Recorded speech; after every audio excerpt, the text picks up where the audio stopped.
much. We're delighted to welcome you by long distance, and the floor is yours.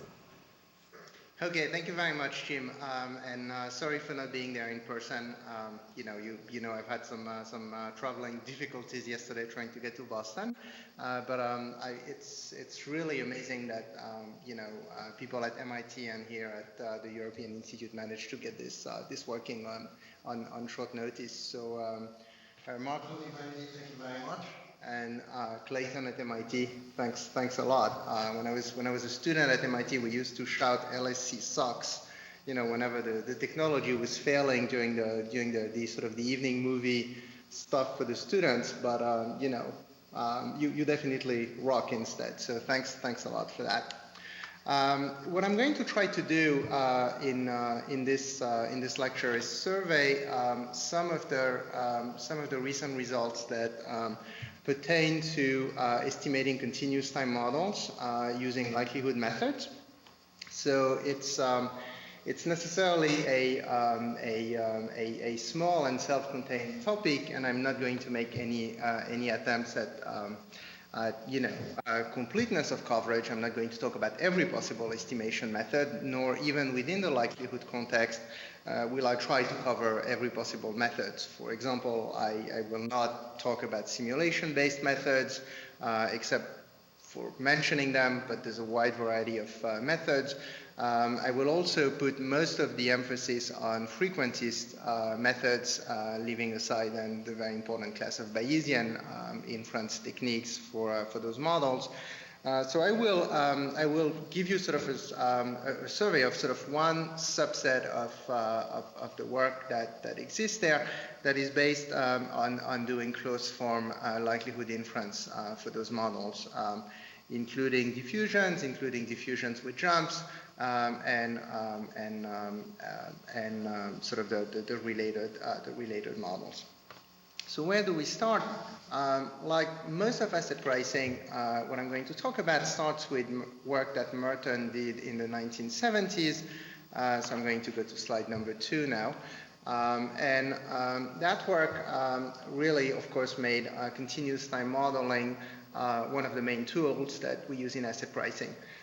So clearly, theoretical models in asset pricing are based on continuous time models, and they tend to be written in continuous time, at least for some of them. Now, when we write those continuous time models, they're great from the theoretical standpoint. We can do lots of things. We can price derivatives, so we have a well-defined derivative pricing theory. We can also construct optimal portfolios. We can write models for all sorts of things that are interesting from an asset pricing perspective. The main drawback of those models is on the econometric side. If one wants to estimate a model of this type with discrete data without making assumptions regarding the nature of the sampling, meaning without assuming immediately a discrete approximation to the model, then one almost immediately hits a roadblock. And the reason one hits a roadblock is that any sort of econometric method for continuous time models, or in fact any model, really requires that one knows something about either the density function that is implied by the model or some functional of it. So for example, the characteristic function or a well-chosen set of moments. So if we think about sort of, in generic terms, any econometric method will necessarily require that we end up with some sort of, an expression of some nature for the density of the model. Now, what do I mean precisely by the density? These models are Markov processes. So really, to characterize the model, all we need is the continuous, the one step ahead transition density from the process. So meaning that because they're Markov processes, all we need to do is condition on the current state of the process. In other words, if you write a diffusion model like the one that you see in front of you on slide 2, this is a Markov process. So the evolution of the state vector x going forward in time is conditioned entirely on the current value of the state. There's no path dependency. So there's a relatively, conceptually, one has a relatively simple object to play with, which is the function that I write p sub x here. And what's that? That's the conditional density of going from state x0 to state x in an amount of time delta. Now, this is econometrics, and I'm going to focus to a large extent on parametric models. So there's a parameter vector, theta, which floats around in the dynamic model, so that equation, that stochastic differential equation, has some unknown parameters, theta. The rest I'm going to assume you've specified that's your model, so the functions mu and sigma, I'm going to assume that those functions mu and sigma are known, but there's an unknown parameter vector theta. Now, that's what we're trying to estimate, theta. So what you have really on that first slide, slide number 2 here, is the source of the problem. The source of the problem, which basically explains why one has to construct methods for doing this, and it's not, it doesn't follow immediately, is that the link between the stochastic differential equation dxt, etc., and the conditional density is not available. So it's broken. So in other words, there is a mathematical link between the two. So one implies the other, and to some extent the reverse is true as well. But we don't know how that link operates. So in other words, if we write down an arbitrary model for x, then in general we won't know what that transition density is. And that is really what those kind of methods that I will talk about are designed to address, is how do we construct or restore that form of link between these things. So the density is, I'm going on slide 3 now, please. The density is the object that is basically the density function. So we are going to assume that at time t we are at level x0, so that there was a path. And then we're asking by time t plus delta. Now, in most cases throughout this lecture, delta will be the amount of time that separates successive observations. So in other words, you see the process every delta units of times, and all the econometrics are going to be done on the basis of data that are observed every delta units of times. And that could be 1 day, 1 week, 1 month, 1 quarter, whatever. But that's the main variable here. And that density, p sub x, is the conditional density that tells us how we're moving from one state to the other. Now, the title of that lecture has likelihood inference in it. So if we can go to the next slide, please. It has likelihood inference in it because there is a direct connection between knowledge of the density function p sub x and being able to do maximum likelihood. Within this class of models, we tend to think of mathematically of this class of models as being relatively different from others. The calculus is different. If we want to differentiate, Ito's lemma tells us, well, there's an additional term. So these models are different in many ways. These models are different in many ways from other types of generic models. On the other hand, once we are at the level of doing inference on them, of doing econometrics on those models, they really behave exactly the same way as anything else. In other words, once we have the density, we're going to do maximum likelihood in the exact same way. We're going to maximize the likelihood. If you want to do GMM, you're going to be able to do GMM using conditional moments. The problem, of course, is where do you get those conditional moments for this model? And mathematically, it's more or less the same problem as getting the transition density. So, maximum likelihood estimation. So you have data, so I'm on page 4, you have data sampled every delta units of time. You have n of those data points. Delta is not necessarily small, so the constraint here is that we are not necessarily using high frequency data, so we could do this with macro data, for example. Within those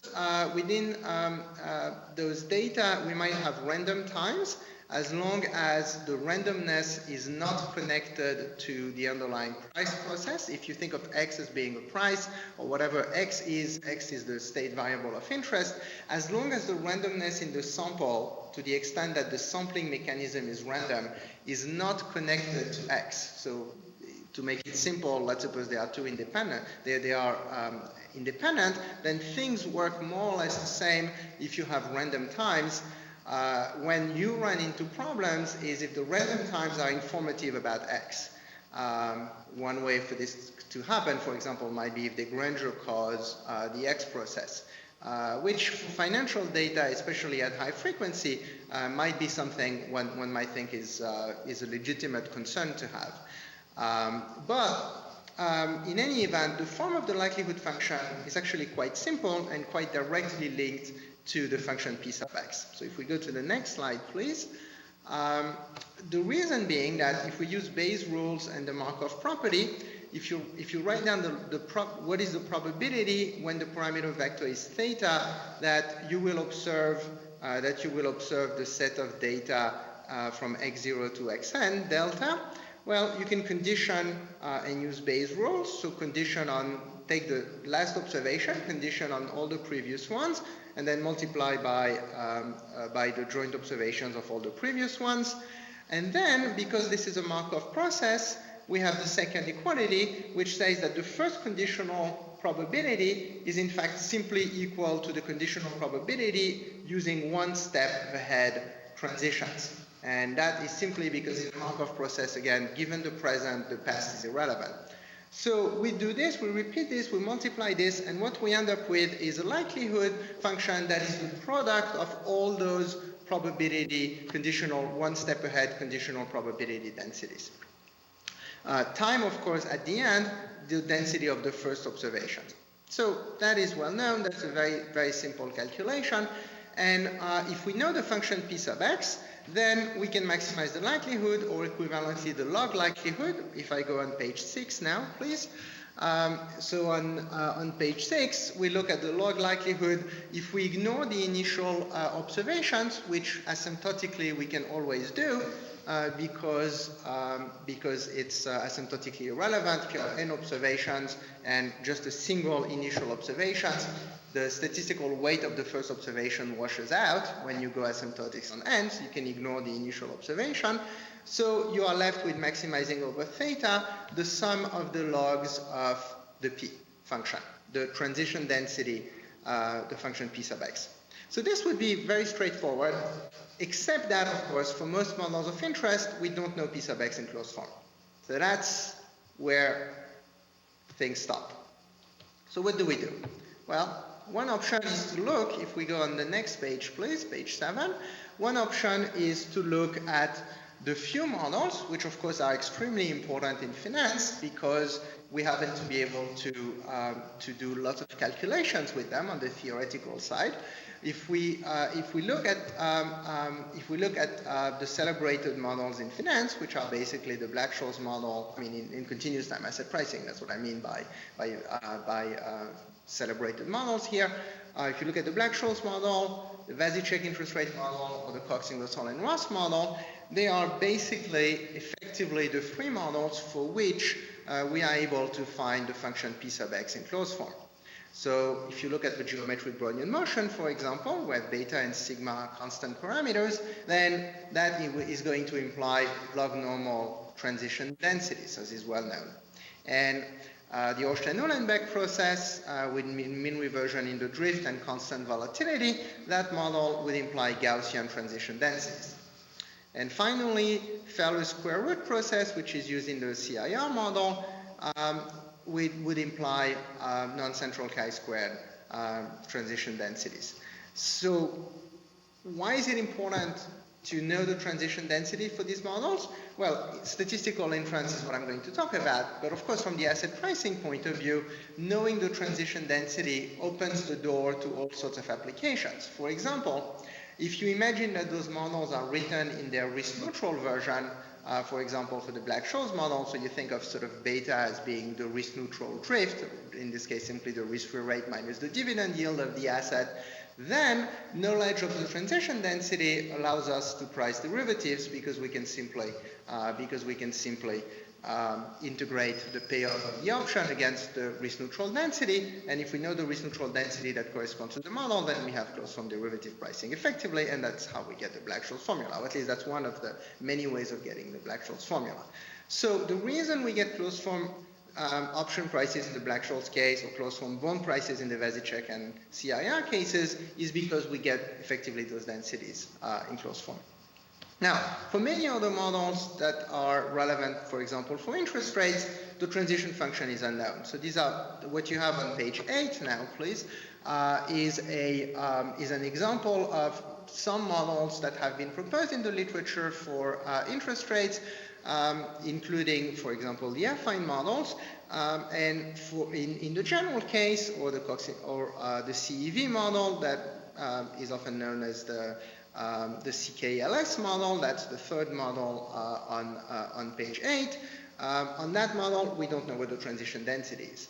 So we can't do maximum likelihood for the same reason that we can't do completely closed form derivative pricing. We can do these things for some of these models up to an integral, for example, but not fully in closed form.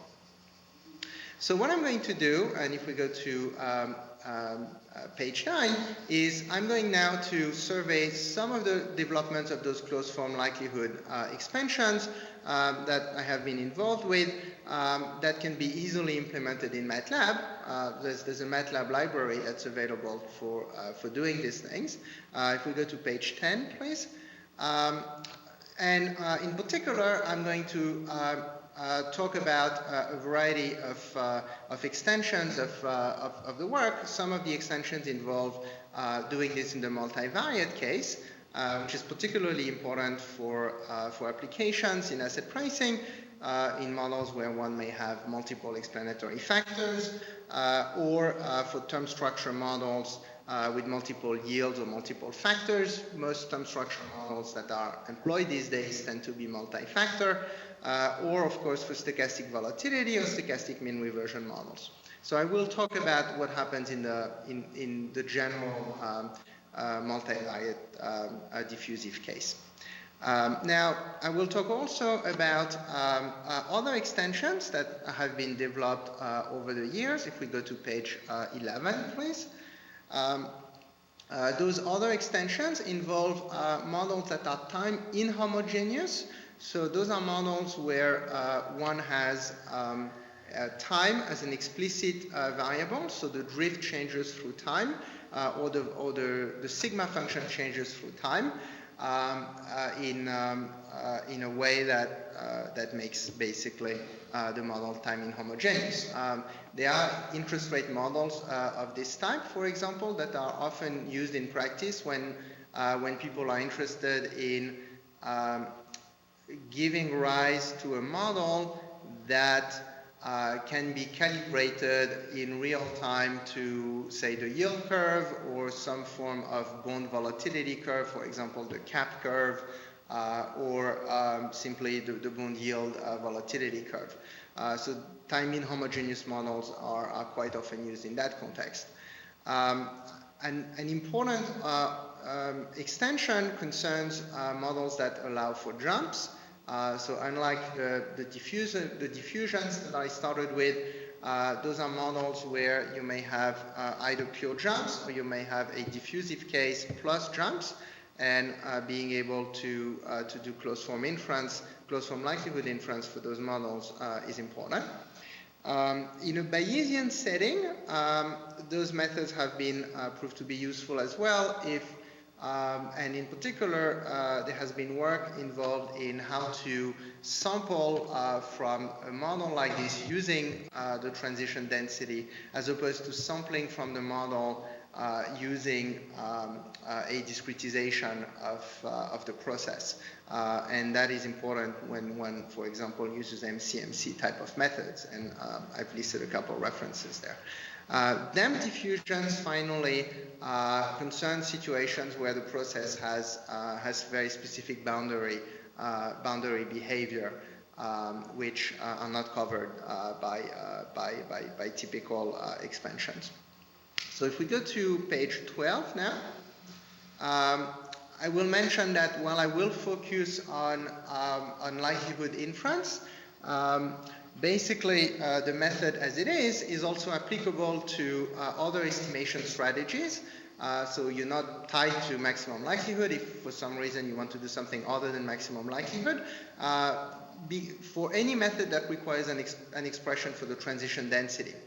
For example, Bayesian methods, where one wants a posterior distribution for the parameter vector theta, or if one wants, as I've mentioned in MCMC types of scenarios, where one want to generate simulated paths at the desired frequency from the continuous time model.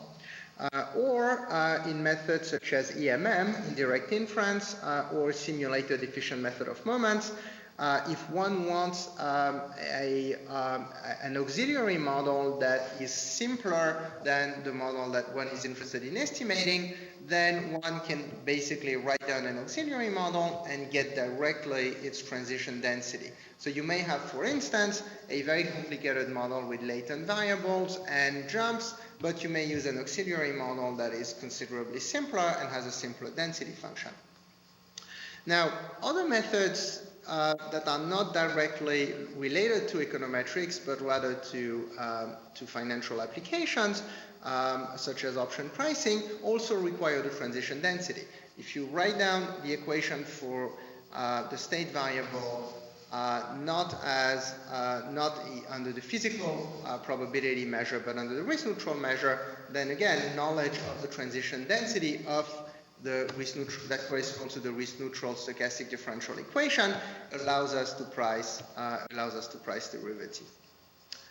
Okay, now computations using, if we have a P sub x that is density function, that is, if we go to page 13, please, if we have a P sub x that is in closed form, then the computations are going to be really fast because everything is going to be in closed form.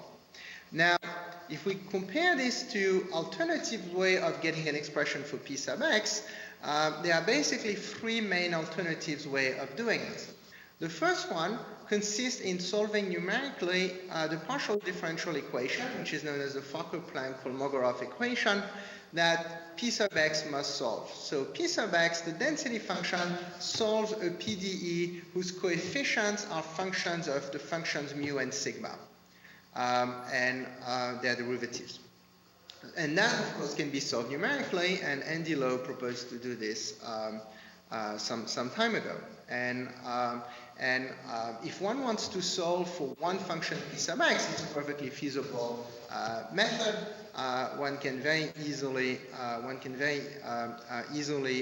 employ an efficient algorithm for doing it. The issue for the specific case where one wants to maximize a likelihood function is that one wants to do this as a function of the parameter vector. And what that means is that every time the parameter vector changes, which of course the parameter vector is unknown, so as we try to maximize the likelihood, one has to move the parameter vector along and try to set the parameter vector to a value that will maximize the likelihood. As we try to do this, as we try to maximize the likelihood, we need to resolve numerically for the density function every time the parameter vector changes.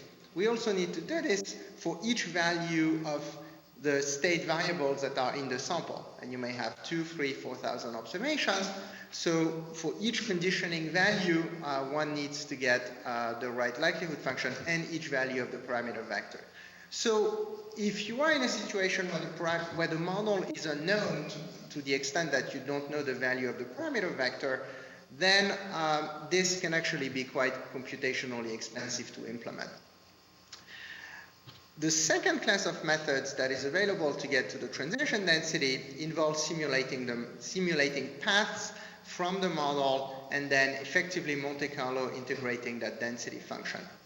The way one Monte Carlo integrates the density function can be refined, and the literature has developed to the point where there are a lot of very clever refinements that allow us to cut down quite considerably on the number of sample paths that are required to achieve a given level of accuracy. But nevertheless, the same problem remains, which is that every time the parameter vector changes, one needs to get new simulated sample paths, because the simulations themselves depend upon the value of the parameters.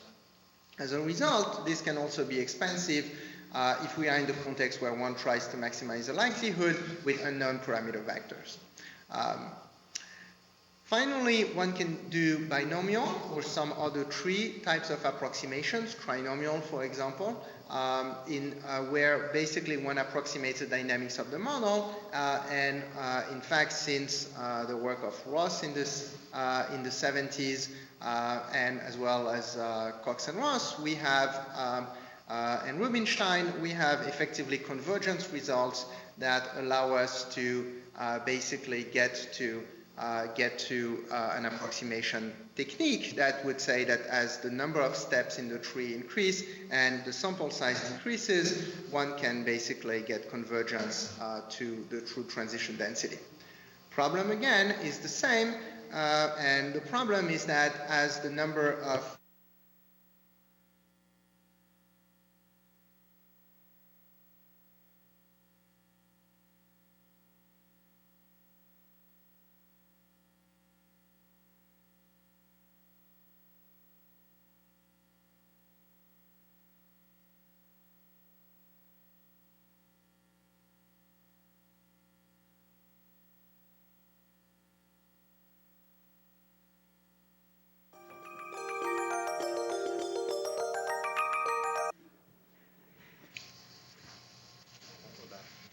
All right, looks like we're back. Okay, so what I was saying about trees is that they have the same constraint in the likelihood context, which is that if we don't know theta, then we need to redo the tree every time we change theta, which can happen many, many times as we do the search. Okay, by contrast, if we have a closed form expression for p sub x, then effectively we are going to have to do that calculation once and for all, and then it's an exact expression that needs to be maximized over theta. The calculation is done once and for all for a given model, and as I said, there is now a MATLAB library for existing models with models added as they are requested. Okay, so how does that work? If we go now to page 14, please. How does that work, at least first in the univariate case? So in the univariate case, the intuition is really quite straightforward. The intuition is to transform first the data into something that is amenable to an explicit correction around the leading term. So in a sense, it is the same intuition as correcting the central limit theorem for the fact that the sample size in the central limit theorem is really never quite infinity. So it's exactly the same intuition. It's not the same technology, but it's the same intuition. If you think about the central limit theorem, what does the central limit theorem say? It says, well, you have some data, you average it, you standardize it, and then asymptotically as the sample size goes to infinity, this converges to a normal 0, 1. Now, in reality, the sample size is never quite infinity, and of course there are well-developed and well-known techniques for adding correction terms to the asymptotic normal distribution that are typically in functions of 1 over n, 1 over n squared, or 1 over square root of n, 1 over n, 1 over n to the 3/2, etc., that are Edgeworth expansion or Charlier expansions or the like. Now, so we can correct the central limit theorem in this particular case. The analogy here is that we're going to transform the data into something that has a known limiting distribution if the sample size is small. And in this case, the limiting distribution, at least in the purely diffusive case, which is the case where we have a pure diffusion. At least in this case, the limiting distribution is going to be a normal 0, 1 after transformation. And then, just like in the central limit theorem, we attempt to correct for the fact that the sample size is not infinity. In this case, we're going to correct for the fact that the sample interval is never quite small. So we're going to add correction terms that basically allow us to correct for this. Now, technically speaking, it's not an Edgeworth expansion, because in an Edgeworth expansion, we want convergence of the expansion as n goes to infinity. As the sample size goes to infinity, that's when the expansion converges, not as we add terms. Whereas here, I don't want convergence as the sample size goes to 0, which is the equivalent of n going to infinity. I want convergence as more and more terms are added, and I will show you evidence that convergence happens very quickly with typically 2 or 3 terms, at least for the kind of sample sizes that we use in practice in finance. So if we move to the next page, please, we're going to see that without transformation, things don't work. So if you just say, look, I'm going to say that dw is approximately normal, and so I'm going to say p sub x should be approximately normal, 0 with mu being the drift giving the mean of the process, and sigma being the volatility giving us the standard deviation, that doesn't work. In fact, even in the simplest case of a geometric Brownian motion, the Black-Scholes model, the right tail is too thick, and a simple expansion of this model around the normal, you can actually show quite easily, it's an explicit calculation because the true density is known, that expansion would actually diverge. So one needs to it's actually important to do transformations. So if we go to page 16, please. So the main idea is to do successive transformations of the data. So going from x to y to z, so x is the original data, that's the model. So you wrote a model for x, then you're going to transform that to some y, and then to a further z. And do it in such a way that this z is actually sufficiently close to a normal density, to a normal random variable. Then what I'm going to do is construct a series approximation for the density of z around the normal leading term. Now, from that point, we have an approximation for the density. The problem is this is not the density of the data we have, but this is the density of a transformation of the data. So what we need to do then is we need to revert the transformation from z back to x. And then, as we do this, that's going to give us an expansion for the density, but as we will see, the transformation will actually result in a deformation of the normal, so that the leading term in general of the expansion will actually not be normal. So if we go to page 17, please, let's take a look at the first transformation. The first transformation, if you look at the equation that is right below by Ito's lemma, that equation gives us the dynamic of the first transformed variable. So the x is the original model, y is the transformation. So we transformed x into y, and we transformed x into y in such a way that y doesn't have any sigma function. So basically, there is no sigma function in front of the Brownian motion in the equation for y. And why do we do this? The reason we do this is that what makes x, the density function for x non-normal, what makes the density function for x non-normal is the interaction between sigma when sigma is not constant. So when sigma is not constant, sigma depends on x is random, and it's the mixing that happens in sigma of x dw that makes the distribution of x potentially non-normal. So what we do is, the first thing we do is we take that out. And that's what this transformation does, which is sometimes called the Lamprey transform, but it's been used in many, many different contexts, usually when you want to transform a process into another process. So y is some explicit function of x. It's the integral of 1 over sigma all the way to x. And by Ito's lemma, if we do this, then the equation for y will have basically no term in front of dw. That's going to make it a lot closer to a normal because it takes out the interaction between the sigma function and dw that is the cause of non-normality. Of course, we pay a price for this, which is that we mess up the drift of y compared to the drift of x. If you look at mu sub y, the last equation on this page 17, the last equation on page 17 shows us that we basically have typically a complicated drift function, but it's an explicit drift function. Now, y has local unit variance, but still it's not close enough to a normal. And the reason it's not close enough to a normal is because when delta goes to 0, well, I mean, by normal, I mean here normal 0, 1. When delta goes to 0, the density of y shrinks around the initial value y0. That's simply because the model, if you give the model very little time to move, then the limiting density function is going to be a point mass where you start. So the second transformation is simple enough. It simply takes away y0 and divide by the rate at which that density shrinks, which, when the process is driven by Brownian motion, is simply square root of delta.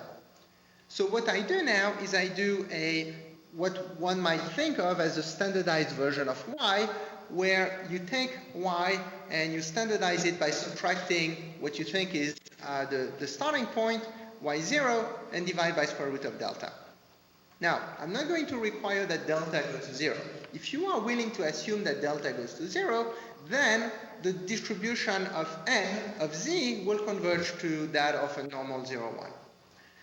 But I'm not claiming that one needs that delta goes to 0. However, what I'm going to claim is that z, as constructed by the transformation from x to y and then y to z, is actually sufficiently close to a normal 0, 1 random variable for an expansion to be able to be constructed for the density of z and then converge.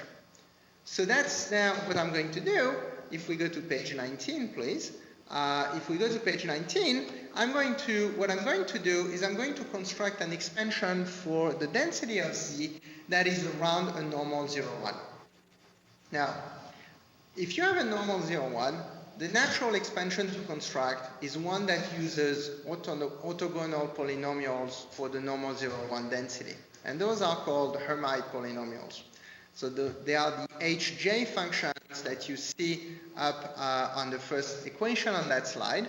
And if I call phi of z the normal 0, 1 density, a Hermite expansion for the density function of z at order j, meaning which stops at the j term, is written as the last equation on this page. And it's an expansion for the density of z for a fixed delta, a fixed starting value y0, and a fixed theta. So it's an expansion basically that is viewed as a function of z. Now, everything is known in this expansion except, of course, the coefficients of the expansion. So far, we really haven't done anything because we don't know what the eta j coefficients are going to be. And they are functions, the functions of delta, the functions of y0, the functions of theta. So what are we going to do? Well, we're going to need to figure out a way of calculating those coefficients in closed form. That's what we are going to need to do. And it turns out that we can actually get those coefficients in closed form. So if we go to page 20, please. What we have, and that's the key result that comes from using an orthogonal or an orthonormal expansion, what we have is the fact that the coefficient, if you integrate the expansion against the jth Hermite polynomial, the only value in that integral, the expansion is a sum, but the only integral in that sum that is not going to be 0 is the one that corresponds exactly to the jth coefficient. That's because the integral against the normal density of the jth polynomial, the kth polynomial when j is different from k, is actually going to be 0. That's what That's why they are orthogonal polynomials. So what that means is that we can recover the jth coefficient eta j as the integral of the jth Hermite polynomial against the density of the z process.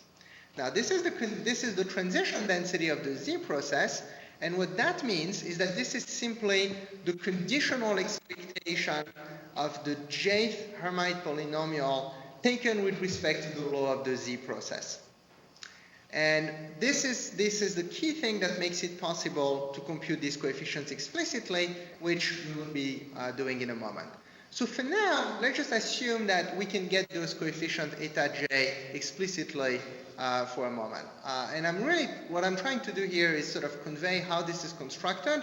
The calculations themselves have to be done in using some sort of explicit math package like Maple or Mathematica. I use Mathematica myself, but these things can be done in Maple because there's a lot of differentiation involved.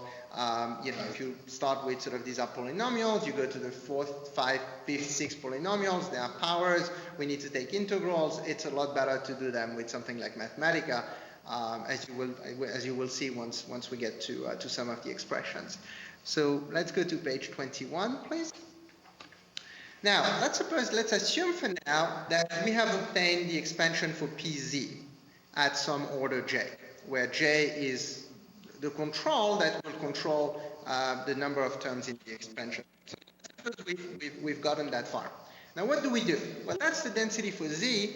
Z is not the data. Z is some transformation of the data, and it's problematic because it's a transformation of the data that involves the parameters. If you recall, y was, for example, the integral all the way to x of 1 over sigma. Well, the function sigma contains the parameters, so z will actually be a transformation that's parameter dependent. What that means is that there is no way within a likelihood maximization search to actually calculate z if you have x unless you are given the parameter values, which kind of defeats the purpose because we're trying to find the unknown parameter values. So what we're going to do is not write down the likelihood for z, but somehow figure out what the likelihood of x is knowing the likelihood of z. Now that's easy to do because we've done an explicit transformation from x to y to z, and we know what the transformation is. So if I have the density of x, I can find out the density of z. But I can also do the same calculation in reverse and go from the density of z back to the density of x. And that's simply using the Jacobian formula. The Jacobian formula says, something as simple as suppose that you know the density of z, and now you're looking for the density of z squared, for example. Well, you apply the Jacobian formula, and you have your answer. There is a determinant of the transformation in front, and then it's simply the density evaluated at the function up to, again, the Jacobian determinant term in front. So the two equations that you see here on page 21 are basically the Jacobian formula applied from going from z to y. The equation in the middle gives you the density of y given the density of z. Now that transformation is a linear transformation. So the Jacobian in front is simply 1 over square root of delta because the transformation from y to z is linear. The last equation on this page is the transformation from y to x. And that transformation is potentially nonlinear. In fact, it is nonlinear if the function sigma in your model is not constant. And what I call gamma on this equation, if you recall, was defined a couple of slides ago, and gamma was the integral of 1 over sigma. So if sigma is constant, then gamma is linear, because if sigma is constant, if we go to, please, the next slide, page 22, the gamma is the transformation going from x to y, and it is a nonlinear transformation of x unless sigma is constant. In which case, of course, if sigma is constant, y is simply x divided by the constant parameter sigma. But in general, because gamma is not constant, because gamma is not linear in x, in general, if we go back, actually, if we may go back one slide to page 21, if you think of the leading term of the density for pz, the leading term of the density for Pz is Gaussian. So the leading term of the density for Py is also Gaussian because it's Pz evaluated at a linear function of y. But then, if the leading term of the density for Py, if we go to the last equation, if the leading term of the density for Py on the right-hand side is Gaussian, the leading term of the density of Px is not going to be Gaussian because it's going to be a Gaussian evaluated at gamma of x and theta. So it's what one might call a deformed normal density because the leading term is a normal but evaluated at a nonlinear function of x. So instead of having e to the minus x squared, you're going to have e to the minus gamma squared as the leading term of that particular expansion. So if we move up one slide, please, to page 22, and then basically the last point is what I was just saying, which is that in general, the leading term of the density is not going to be Gaussian because it's a Gaussian term evaluated at the nonlinear function of x, gamma. Now, convergence of the density sequence, once we do all this, or we do those transformations, we have a result that basically says that things converge. And things converge uniformly in the parameter vector, which is important. It's important because it means that quite easily follows from that the fact that if we maximize the sequence instead of maximizing the true density, we're going to get a maximizer that basically shares the property of the maximizer of the true density. Now, what's the maximizer of the true density? Well, it's the maximum likelihood estimator. But of course, it's unfeasible because we don't know what P sub x is. So all we can do is maximize the sequence of approximations to it.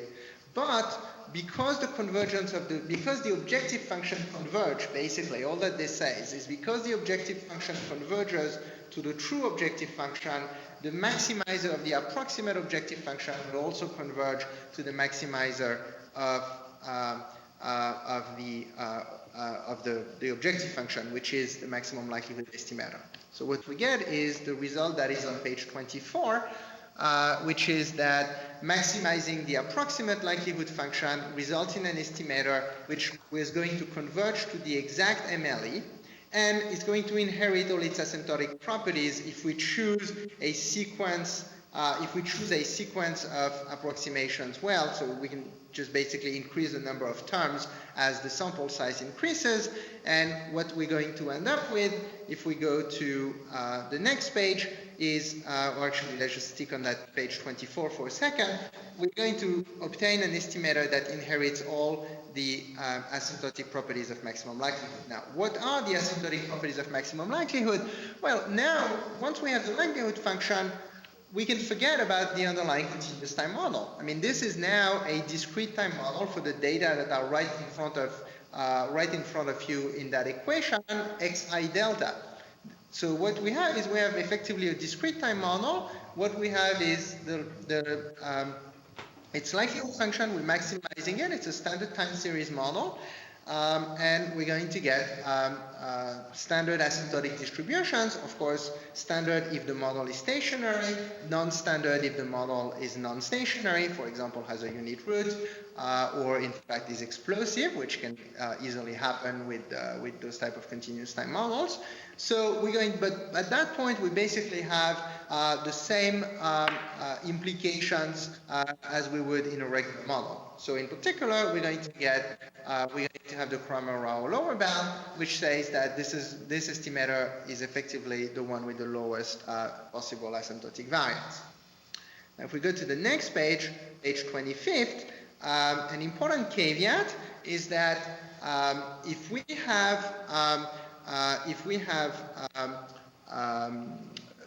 are in a situation where the data are close to a unit root, which happens, for example, quite a bit with interest rate data, which do mean revert, but mean revert over long periods and mean revert very slowly. So, for example, if we try to calibrate an AR1 autoregressive of order 1 model to US interest rate data, you might be getting an AR coefficient which is 0.95, 0.96, 0.98, so it's very, very close to a unit root. In that context, it is well known, thanks in large part to the work that Peter Phillips has done over the years, that the distribution from the standard asymptotic theory that assumes stationarity, even though the model is actually stationary because rho is strictly less than 1, can actually be a bad approximation to what one gets in small samples. And as a result, one may, in this particular situation, want to do small sample bias corrections. And Peter Phillips and Drew New, as well as Tang and Chen, have worked out for those maximum likelihood approximations what the small sample bias correction would be in the situation where the speed of mean reversion parameter is near unit root. So it is actually possible to do better small sample asymptotic distributions than what stationarity-based asymptotic theory would suggest for those maximum likelihood estimators. Now, if we go to page 26 now, one thing that I have left out, if we move up a couple of slides to 26, one thing that I have left out is how to actually get the expressions for the coefficient eta j. So what I've said so far assumes that we somehow have a way of calculating them, and that's what I want to briefly describe now. It turns out that, as I've mentioned, the expression, unlike an Edgeworth expansion, will actually converge as the number of terms increases, not as delta goes to 0. So what I'm going to do is effectively calculate the coefficients using the orthonormality and using the fact that, as we discussed a moment ago, using the fact that the coefficients are conditional expectations of the Hermite polynomials. I'm going to Taylor expand them in delta using the infinitesimal generator of the process. And that's the calculation where really Mathematica is useful. And the reason one needs something like Mathematica is that this only requires the ability to differentiate, but it requires the ability to differentiate multiple times and typically multiple powers and so on. So it's a very mindless calculation from the conceptual point of view, but it is unbelievably tedious to do, even for a simple model by hand. Without pun intended, the likelihood of making a calculation error is actually quite high when manipulating all those derivatives, even though it's straightforward. So that expansion is what's going to be calculated using the generator, and it's an explicit expression that simply uses the fact that we can approximate as a Taylor series in delta any conditional moment using the generator of the process. And that gives rise, when all the dust settles, that gives rise to those expressions. Now, those are not the Mathematica expressions. The Mathematica expressions are the ones that implement what is on page 27, where what we do is we take the model, we take the density of y, which has this leading normal term with the density phi that you see right in the middle of the slide. Then there's an exponential of a term that depends upon the drift of y, and then you've got the correction terms c sub k. And the correction terms are obtained in closed form, so they depend upon the drift of y, which now summarizes everything since y has no sigma, so both the mu and sigma of x are now in the drift of y, which is mu sub y. And these are basically integrals that, one needs to simply differentiate and integrate, and that's what Mathematica will do for us. And now, of course, Mathematica needs to be used only once for a given model, because once we have done it, we have the expressions, and once we have the expressions, we put them in MATLAB, and then we can just use MATLAB or whatever, Fortran, C++ to maximize the likelihood function. And that's what I've mentioned, that there is a MATLAB library that does that. All right. So it's doable. Let's go to page 28. And then let me just briefly describe what are, how it works in practice and what are the comparison results that some people have obtained. So there are 3 comparison studies that people have done that I'm aware of that have been done by Jensen and Poulsen, Hearn and co-authors, and Strummer and Yan. And what I'm showing you on the next page, which is page 29, is a comparison of the accuracy and computational times from the Jensen and Poulsen study. And what we have here is what it takes to do maximum likelihood using any one of the methods that I've described.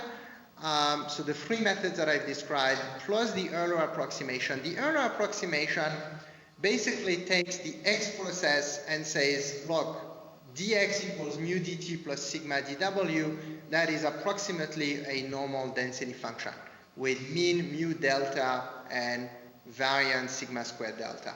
And if you do that, you get an Euler approximation. It is extremely simple, and you see that it is by far the fastest method to calculate. What you have on the x-axis on that page 29 is the time it takes to get to a maximum likelihood estimator in a univariate model. If I recall correctly, this graph from Jensen and Poulsen is the average obtained from estimating 3 different models for which we know the densities, which are Black-Scholes or Uhlenbeck. Geometric Brownian motion, Uhlenbeck or Vasicek, and Feller square root or CIR. So we can actually get an accuracy number for these models because we have a closed form expression to compare it to. And what you see is that for alternative methods, it gets computationally very expensive to get more accuracy. And the reason it gets computationally expensive is because of the tedious nature of maximizing a likelihood function over theta when you have to recalculate the objective function every time you change theta. And that's the key aspect of maximum likelihood that will slow you down. By the way, it's the same thing that will happen in GMM. In GMM, you will maximize an objective function, which is some quadratic form of the moment functions. So it's not the likelihood function, but it's a quadratic form that also needs to be maximized. So if the objective function is not explicit, the exact same problem occurs. So I don't mean that to suggest that this is a maximum likelihood specific problem. By contrast, if you have an explicit, so the Euler, which is, as you will see, looks like a term of order j equals 0, will work very well, but it's not very accurate, especially once the model has any form of departure from normality. So if you move away from Uhlenbeck, you're going to have problems doing an Euler expansion.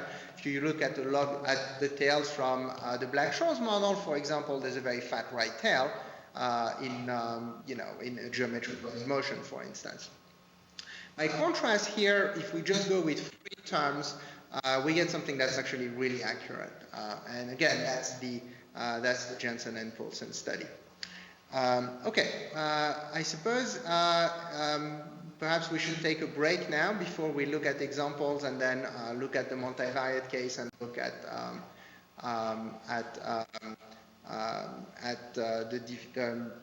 the case with jumps. Or perhaps we can just go through the examples and take the break after that.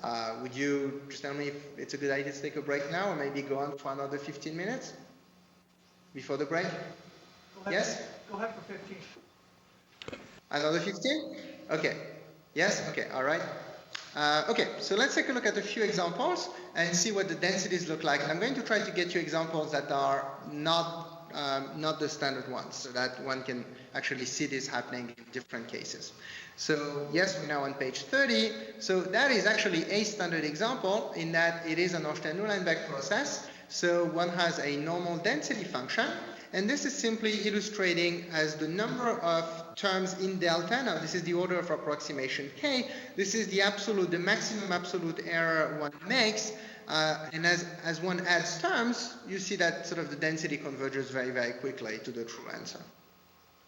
Next page is page 31. That's the Cox-Ingersoll-Ross model. Now the density of this is actually not normal, but in practice, if you calibrate a model like this to US interest rate data, you will typically get a density function that, while it is actually not normal, is not that incredibly different from a normal density. So this, if you want sort of departures from normality, this won't sort of, with typical US interest rate parameter values, this won't actually get us to crazy non-normalities. Here is another example that will actually be more different from normality, but still not dramatically so, would be what one gets on page 32, please, where you get the CEV model, or the CKLS model, with a parameter of constant elasticity of variance gamma here. Of course, nothing to do with the gamma transformation that I've used. This is just now a parameter of the model. It's not that far from a normal, as you can see. The Euler approximation will not do that badly. Of course, it's different, but it's not. It won't do very, very badly. But compared to this, we don't have a closed form density, so we don't know what the closed form density. But if you compare it to what the expansion with just one term gives, you see that you actually do have some visible differences, even from simply plotting the densities. There are some, there are some differences between the two densities in this particular case. Now, here's another model that has some strong nonlinearities on page 33. That's a model that I worked with a while ago for interest rates, that I proposed for interest rate, that had basically the features of having no drift in the middle. So in the middle, things look like there was no mean reversion whatsoever. So locally, things looked like they were a unit root. But then at the extremes, there was strong mean reversions. That kind of interest rate was kept into a corridor, which at the time I thought of that as sort of a model of what sort of, central bank would be doing, which is to sort of act whenever, do nothing when interest rates are in the middle, but then if interest rates become either too low or too high, would increase. And that model now starts to get us some bigger deviation from normality. And what you see here is the difference on page 34, the difference between the Euler approximation for that model and the approximation for the density for this model with just one term. Now you see that using maximizing an Euler approximation for this model would actually get us to really maximize a density that is actually visibly different from this particular model. So, in other words, it's quite, there can be quite significant differences in the densities, and it does make sense to think about, not just writing down a normal density. Now, on page 35, please.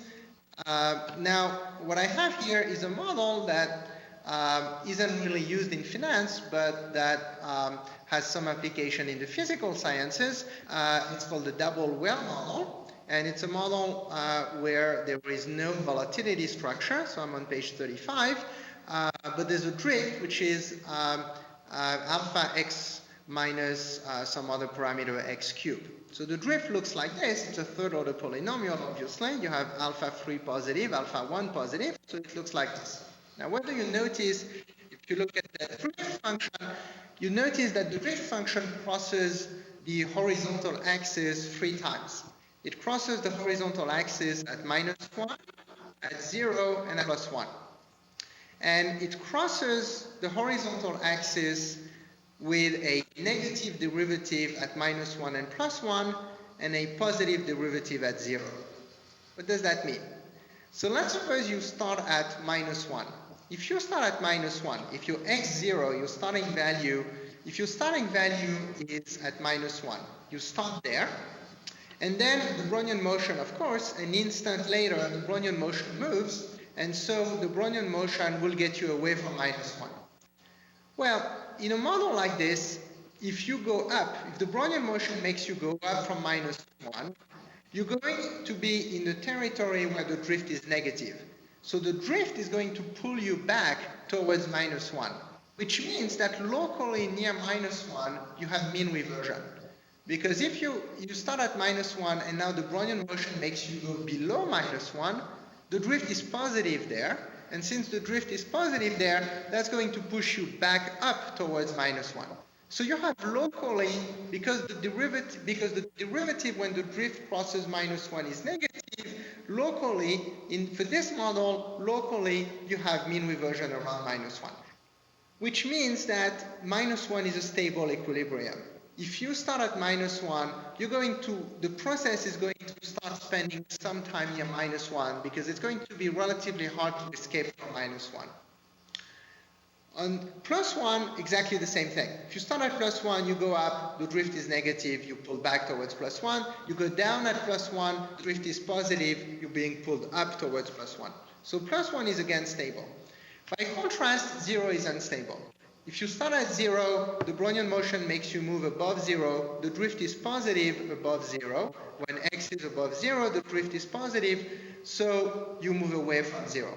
And similarly, if you start at 0 and you go to below 0, then the drift below 0 is negative, and since the drift below 0 is negative, that pushes you away from 0.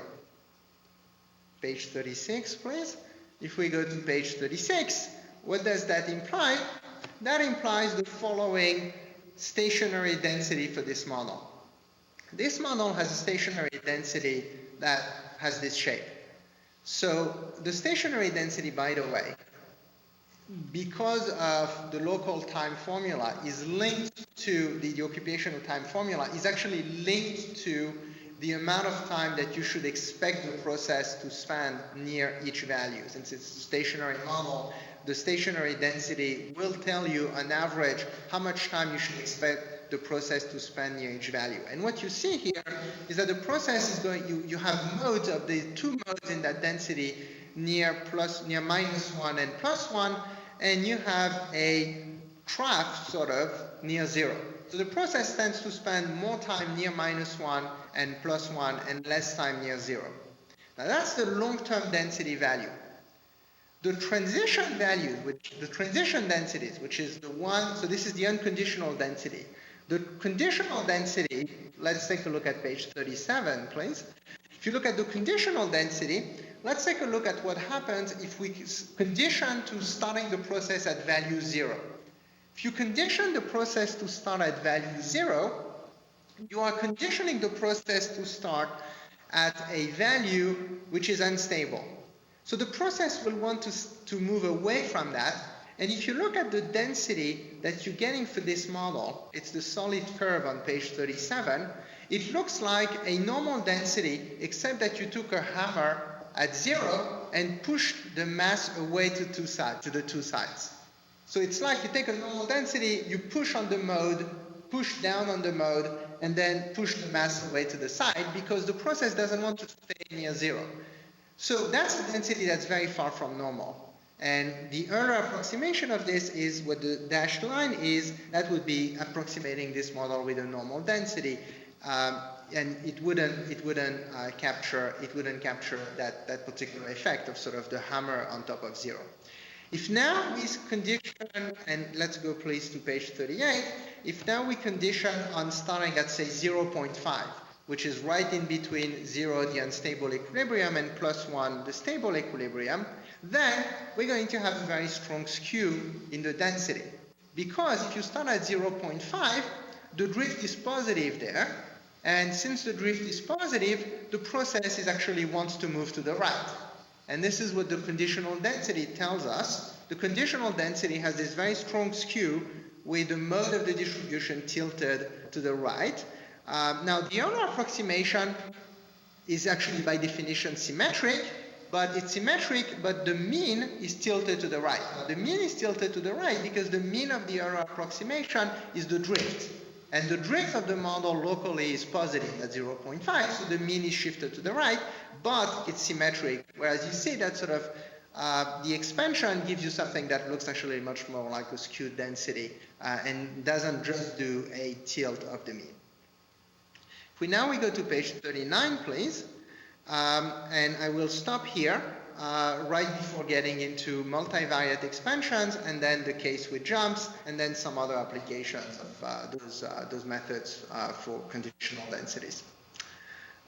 So it's just about a quarter to 3. So a quarter to 3, so we should resume at 3 o'clock after a 15-minute break. Okay, thank you. Sounds good. Okay, thanks, David.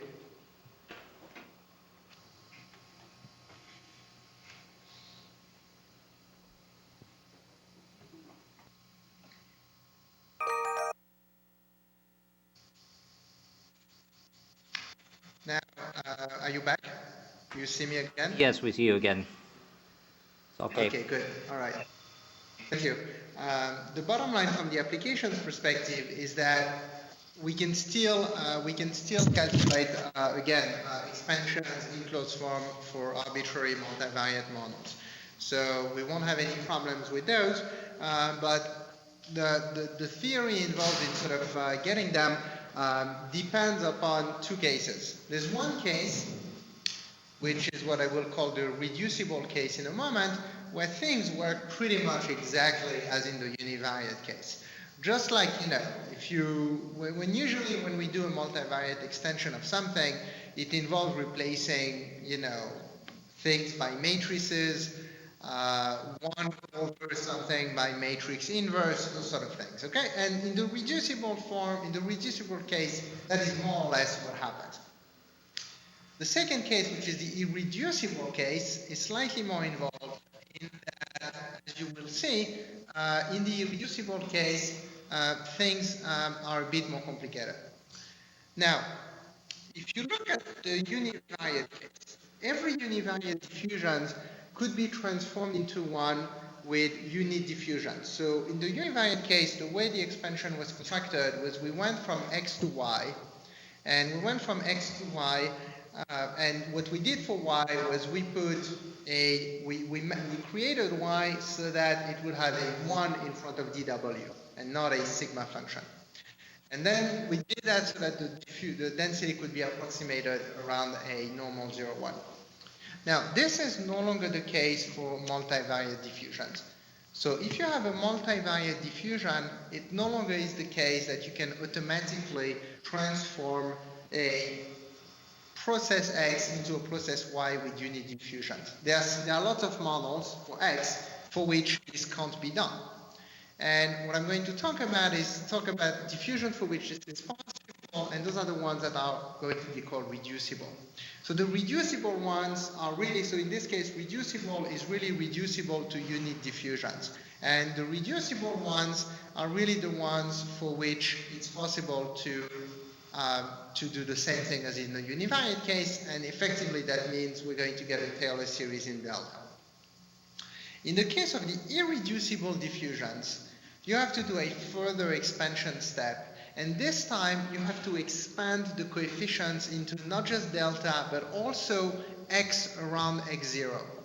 So it's the first one in the reducible case, just like in the univariate case, what we have is we have an expansion in time. Now we're going to have an expansion that is both in time and in state. So it's a double expansion, but we still have reasonable convergence results that still show that it converges to the true density. What are reducible diffusions? So when we have a reducible diffusion, we're going to have a reducible diffusion when there is a y such that the matrix sigma y is the identity matrix. So we basically have only ones in front. So that's the natural definition in this case. And if you may go to, please, page 41. If you go to page 41, what we have in the reducible case is you have such a y. So that's just a definition. It doesn't tell us very much, because all it says is, well, you can transform. The problem is that depending upon what sigma matrix your model for X has, depending upon what model you decide to work with, basically, so you write a model dx equals some drip dt plus some sigma matrix dw, depending upon what model you write, your model may or may not be reducible. So if we go to page 42, please, fortunately, there's a relatively straightforward test for whether something is reducible or not. And that test is basically based on checking a condition for the inverse of the sigma matrix that you decided to work with. So your sigma matrix is whatever you decided your model was going to be.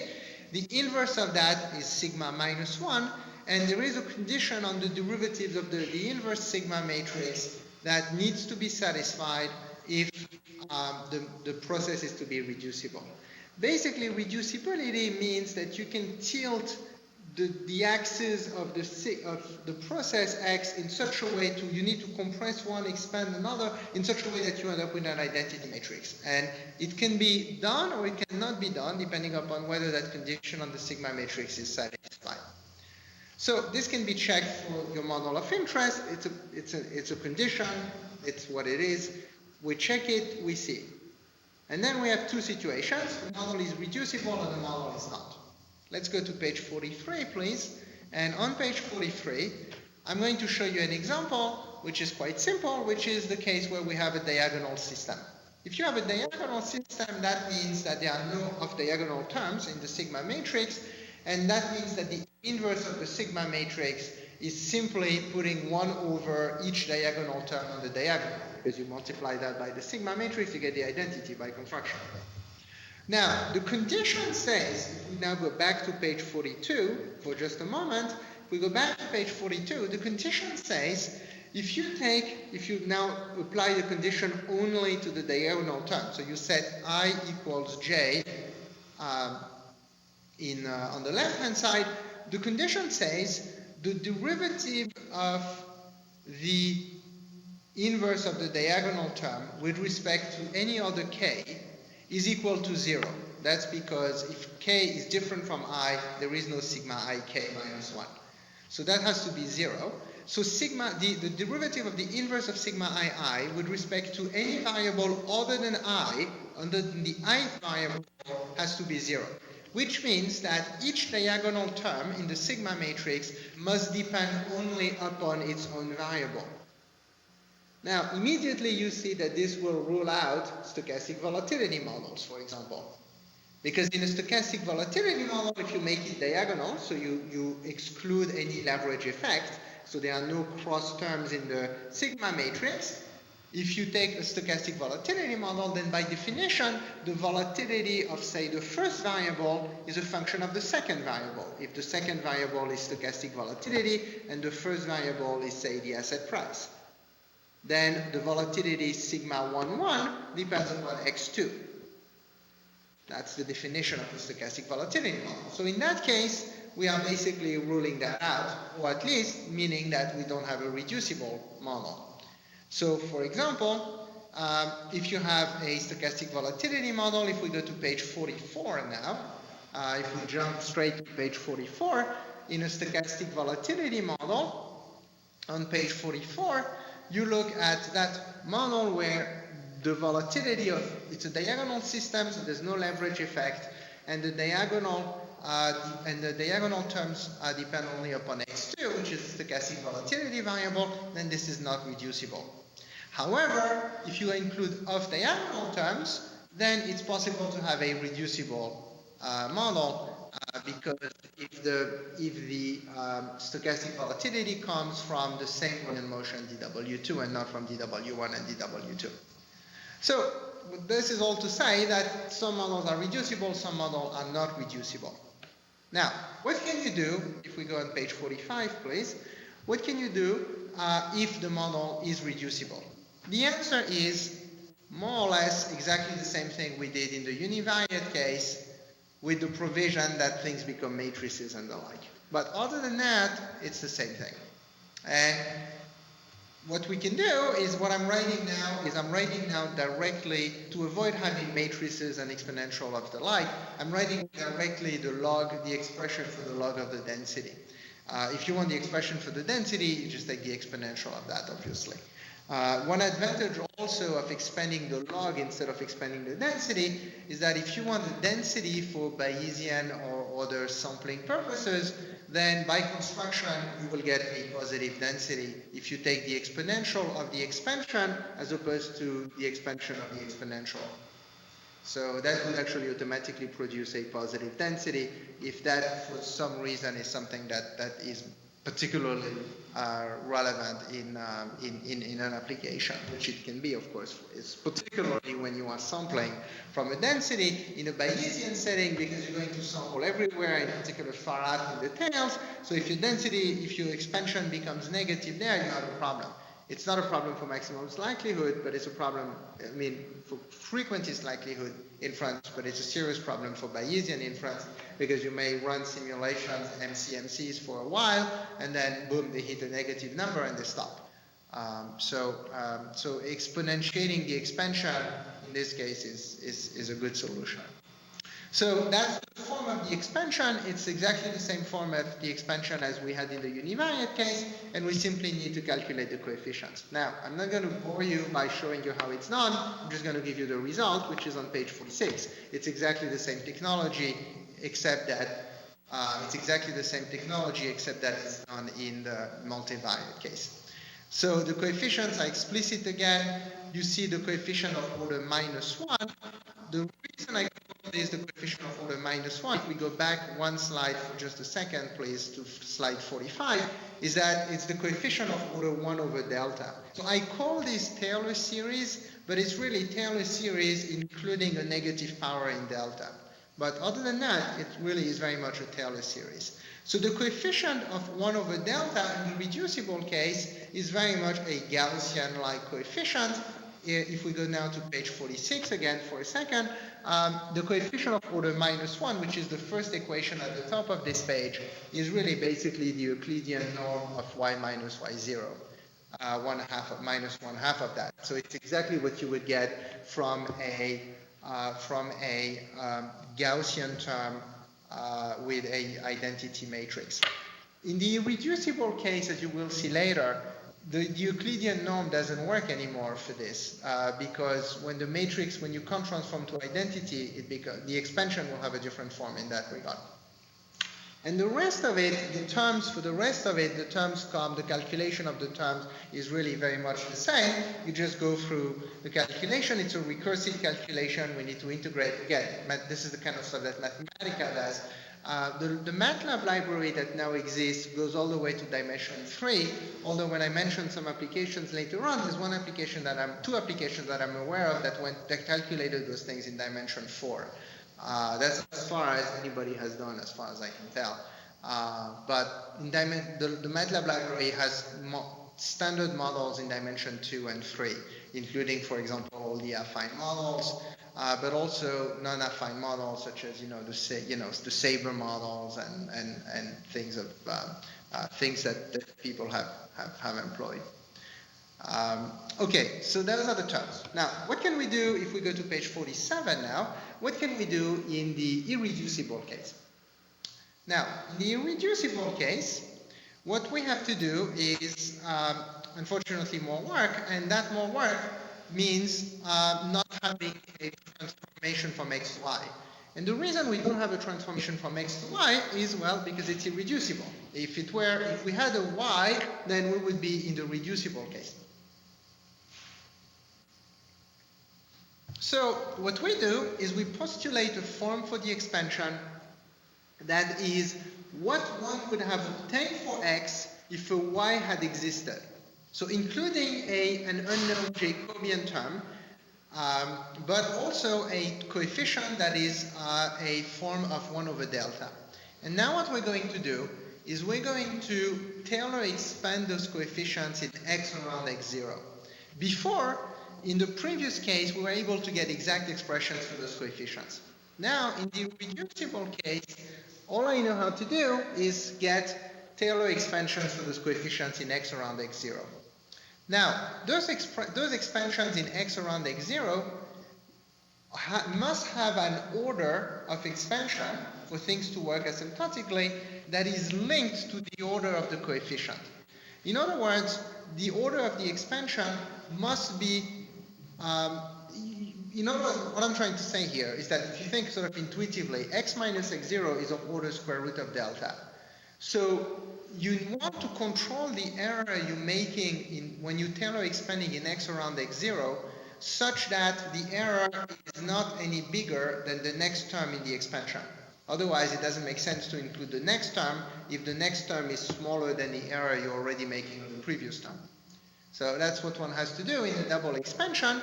And it turns out that the coefficients of that expansion can also be calculated explicitly. So, and the expressions, in order to balance things, we need to expand the kth coefficient at an order which is 2 capital K, which is the total order of the expansion minus K.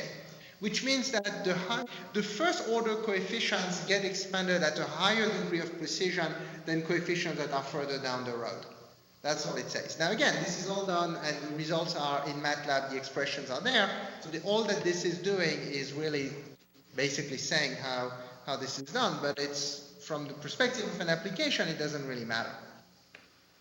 Now in the irreducible case, these things are again determined if we go to page 49 now. I'm just skipping page 48 and going straight to page 49. The coefficients are going to be determined one by one, starting with the leading term of order -1. Then, given the term of order -1, we go to the term of order 0, which is calculated explicitly, and so on. And we just keep going. So it's a straightforward recursive calculation. Would get the higher order coefficient, from the higher order coefficient get the next one, etc. Now, given this, here is sort of an example.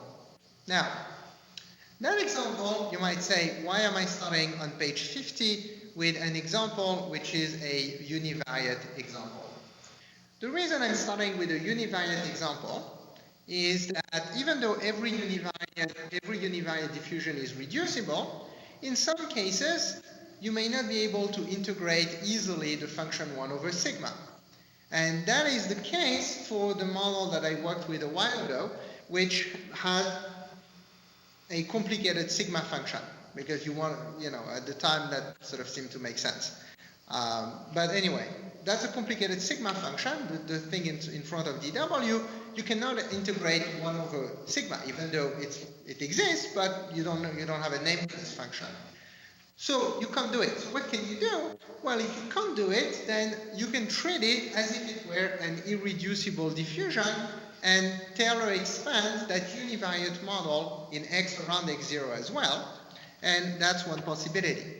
Another possibility, which was done earlier by Bakshi and Zhu, was to skip altogether the integral of 1 over sigma and basically express everything, leaving that integral of 1 over sigma explicitly and showing quite cleverly that that would actually disappear in the end. So the fact that you couldn't get it explicitly as an integral didn't really matter. But if you want to do brute force, you just do the irreducible method. And if you do the irreducible method, then you bypass the need for the x to y transformation. And the expression looks like this. I'm going to show it to you explicitly so you get a sense, a feeling for what is actually inside those MATLAB libraries. For this particular model, the expression would look like this. There's a coefficient of order -1, a coefficient of order 0, a coefficient of order 1. That's because I'm taking k equals 1. Since I found capital K equals 1, the coefficient of order -1 has to be expanded at 2 times capital K minus little k. So that's 2 times +1 minus -1. That 2 times 2, that's 4. And this is why at the bottom of equation 4 page of slide 51, at the bottom of slide 51, you have a coefficient of order -1, which is expanded to order 4. So it's C4 minus 1. Now the coefficient of order 0 is expanded at order 0, and the coefficient of order 1 is expanded at order 0. So coefficient of order 0 at order 2, coefficient of order 1 at order 0, that again is 2 times k minus little k. And this is what the coefficients look like for a generic mu and sigma function. So this is not just for this particular model. The coefficient would look like this. So basically you have mu, you have sigma, you want the expansion in this case, all you need is to plug in whatever your mu and sigma function was, and this gives you the coefficient of the expansion. Bakshi and Zhu and co-authors have a paper where they use expansions using their transformation to estimate models for stochastic volatility, treating univariate models for volatility. So it's stochastic volatility, but treating the volatility as observable. So these are certainly amenable to applications. And again, this thing is in MATLAB. Let's go to page 53. So I was just in page 52. And let's go to page 53 now, where I'm now looking at bivariate model, probably what is the simplest bivariate model that one could write down, which is a bivariate Orstein-Uhlenbeck model, or a two-factor model with mean reversion in the drift, constant volatility. Why is it so simple? Because it has Gaussian transitions. Since it has Gaussian transitions, it's quite easy to work with this model. Now, this model is reducible, of course, because the sigma function is constant, so you just take the inverse of that sigma matrix. The inverse of that sigma matrix gets you immediately an identity matrix in front, so there's a y. That's the bottom equation in page 53, written now in matrix form. You look at an identity matrix in front of dw, and then a vector gamma and a matrix kappa, which are both constant coefficients. So y is effectively another Orstein-Uhlenbeck model with identity matrix in front of dw. So that's a transformation that gets you the identity. If we go to page 54, please, these are the coefficients of that particular expansion. This is what they look like. The term of order -1 is again the Gaussian term, and then the term of order 0 looks like this. And if you go to page 55, that will give you a feel for how higher order coefficients look like. We have functions of the parameters kappa and gamma of the model. So that's a likelihood function. You want to maximize it. It's very simple. MATLAB will just maximize this over the kappas, the gammas of the model. And the kappas and the gammas are functions of the parameters of the original model. These are what came out of the transformation from x to y. So that's kind of what these things look like. Now let's look at a more challenging model, which is a stochastic volatility model that I think actually David worked with an exponential term in the volatility. So what you see here, this is a stochastic volatility model, because if you look on page 56 at the equation for for x1, the volatility of x1 depends upon x2, and there's an exponential there. Now that model doesn't have a closed form density, but it's also not reducible. And the reason it's not reducible is what we discussed earlier regarding the diagonal case. It's because the volatility of the first variable depends upon the second variable, as it would in a stochastic volatility, and it's a diagonal model. So it's not reducible, so we have to calculate an expansion. So what I'm showing you now, actually I'm not showing it here, but the expansion for this model would actually get us something that we can't do because it's not Gaussian, and it's not something we could do without an expansion if we wanted to do maximum likelihood. Of course, we could do other things for this model, but if we want to do straight maximum likelihood in closed form, an expansion would be a good solution. Now, of course, I'm leaving out also methods that involve filtering of volatility, things that David has worked on. I'm literally just talking about closed form likelihood implemented without filtering, without alternative methods for this. I'm just doing, for now, x1 and x2, you just assume you have data for them. That's quite a different problems, and David has worked on sort of different methods for this particular situation. Okay, let's take a look at the case with jumps now. So the multivariate case, again, things are either reducible or irreducible, and we have an expansion in both cases. Again, it's coded in MATLAB in dimensions 2 and 3.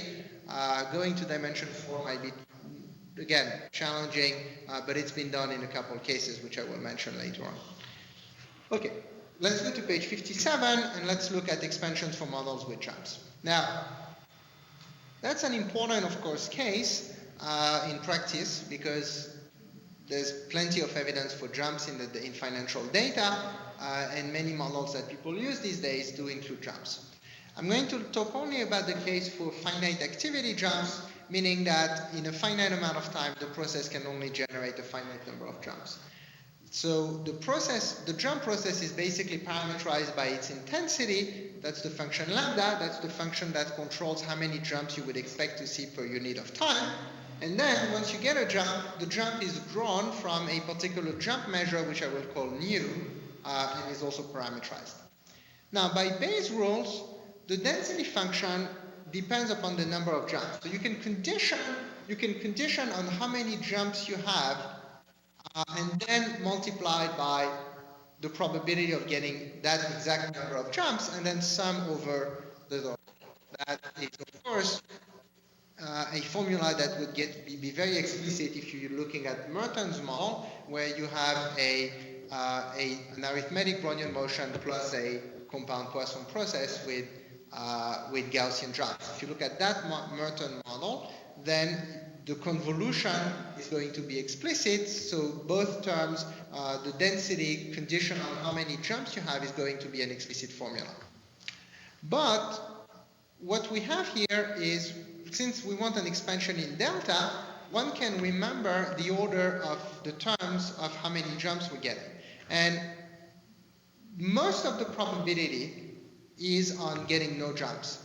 And the probability of getting more jumps as a function of delta has a specific order in delta. That's the key that makes an extension of the theory available for jumps, since the original expansion is itself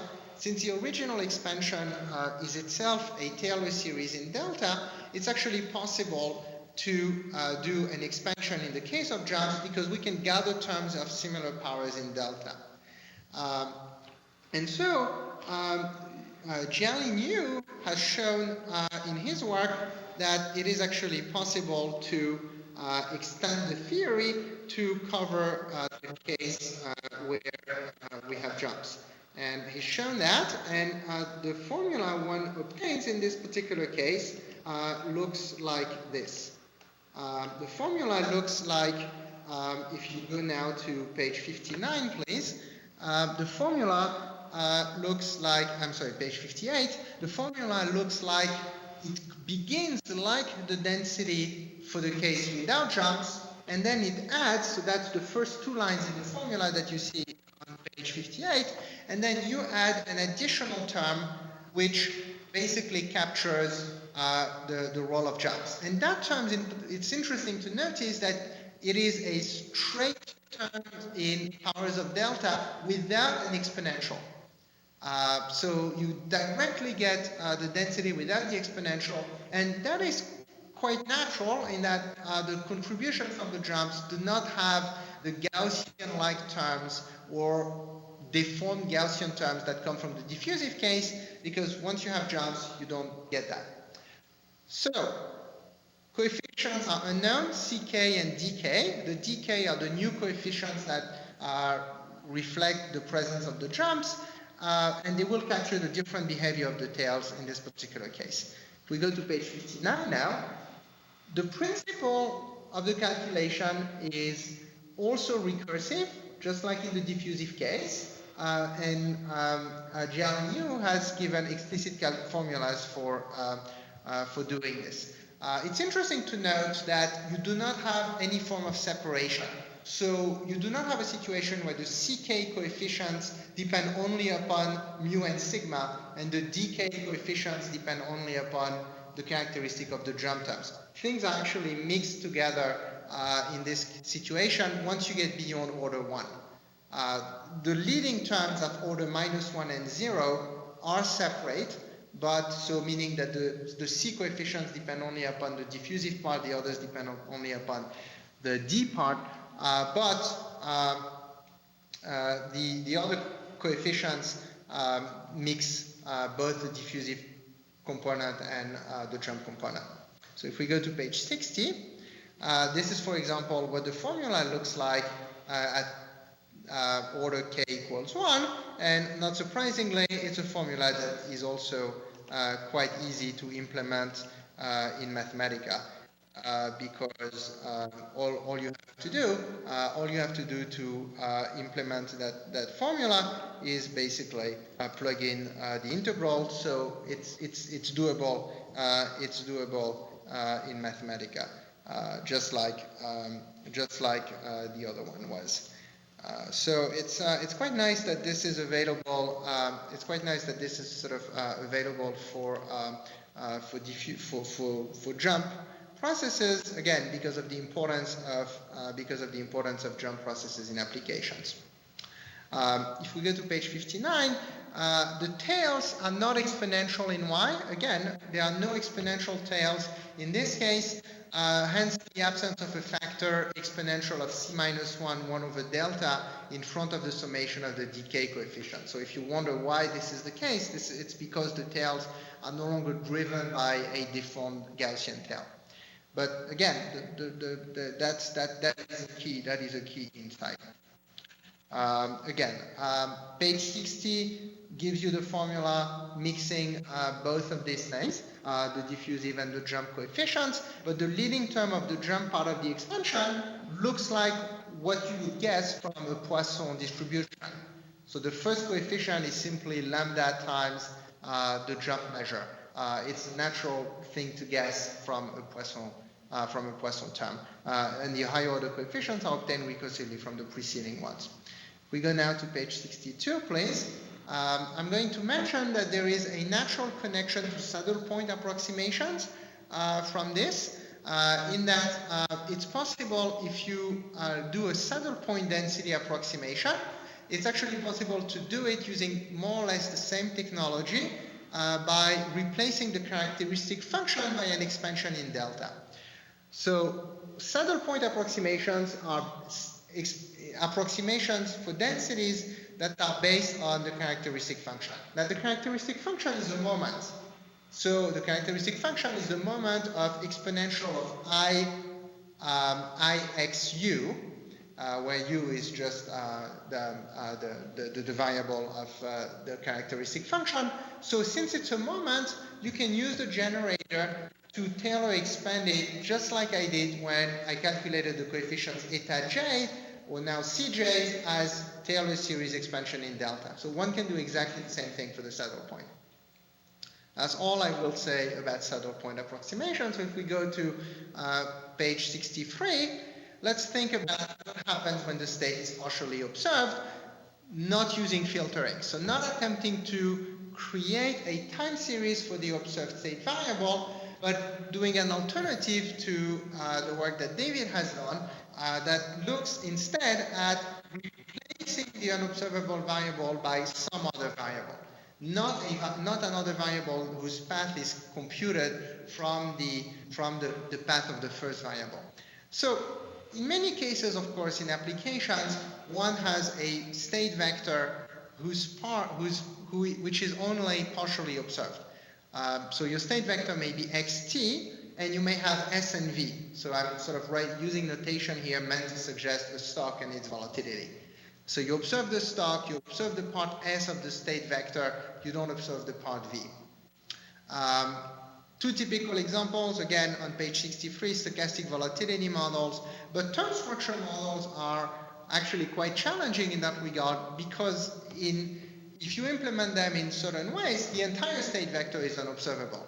If you write down a model where your factors are not yields, but are some random factors that, as is, for example, done in affine modeling, then you don't observe anything of the state vector, because the state vector that drives the model is totally latent. So in this case, what would you do?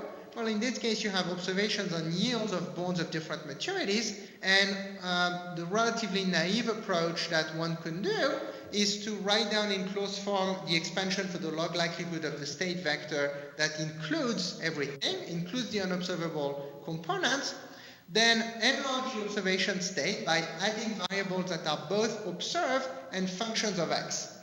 So you need those dual characteristics of having some other things you can add to your state vector that is a function of the state vector, but also is observable. In the stochastic volatility case, the thing that might be natural would be an option price or an option implied volatility, which is going to be a function of the state vector and is observable. In the term structure model, you might want to have as many bonds that have yields that are observed as they are factors. And then what you do is you take the observed state to be st and ct, that's meant to suggest a stock and a call, and that now becomes a function f of xt and theta. Now that function, of course, involves the option pricing model in this case, and then you write down the likelihood for g instead of x. Now, since g is a transformation of x, our friend the Jacobian formula comes back into play in order to give us that transformation. Now that transformation in this case would involve the option pricing model, which can be quite complicated. So if you have a model that has a computable option prices, such as say the Heston model, then you can do that relatively straightforwardly. But if your model is very complicated, then getting that Jacobian transformation might actually be quite an endeavor in itself. So this is not by far any universal panacea. It's a solution that is only applicable in situation where the transformation f is actually tractable. The transformation f is not tractable, you really have to do filtering or some other technique. But you can't really do what I'm suggesting here if the transformation f is not tractable. Now, in the case of affine terms, in the case of stochastic volatility models, if you don't use the call option but use an implied volatility and you are willing to make some further assumptions or approximations rather, then it's possible to do some transformations that would allow us to do this in a more general fashion.